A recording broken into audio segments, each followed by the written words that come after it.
Let's make a version of Molas from Panama. To do this project, you'll need some bright colored construction paper.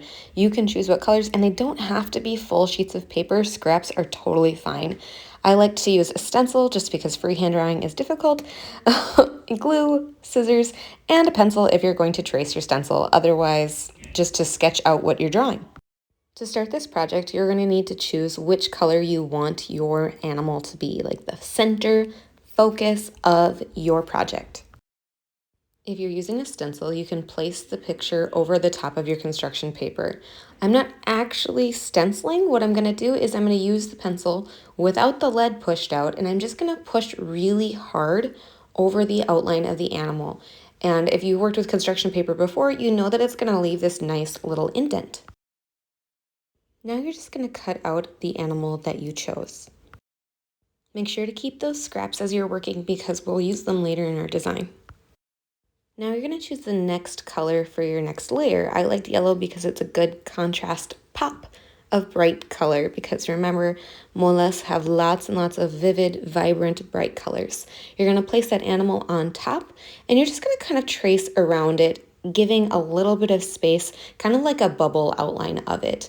And if you look, my turtle just looks like it's kind of a little chubby turtle, and that's all. There's not, like, it's not perfect, and that is okay. Then I just grab my pencil and I am erasing any of those little trace lines that I didn't cut out. And I'm grabbing some glue and I'm just lightly dotting glue and putting the red one on top of the yellow layer. Okay, we're gonna do that one more time over another other color. You could go back to your first color if you like. I just like the bright colors again. And you're just gonna do that kind of bubble outline shape one more time, just tracing. So again, it's kind of a poofier version of your first layer and your second layer. And again, doesn't have to be perfect, just trace to kind of get an idea. If you have a hard time tracing, you could always lightly tape your first layer onto the next color, but I just held it with my hand. And then again, a little bit of glue and stick it together. Now you're going to find your background sheet of paper. I liked black because it really does that contrast color, and a lot of the molas use a black fabric as the background. And I'm using those scraps to cut out different shapes and different designs.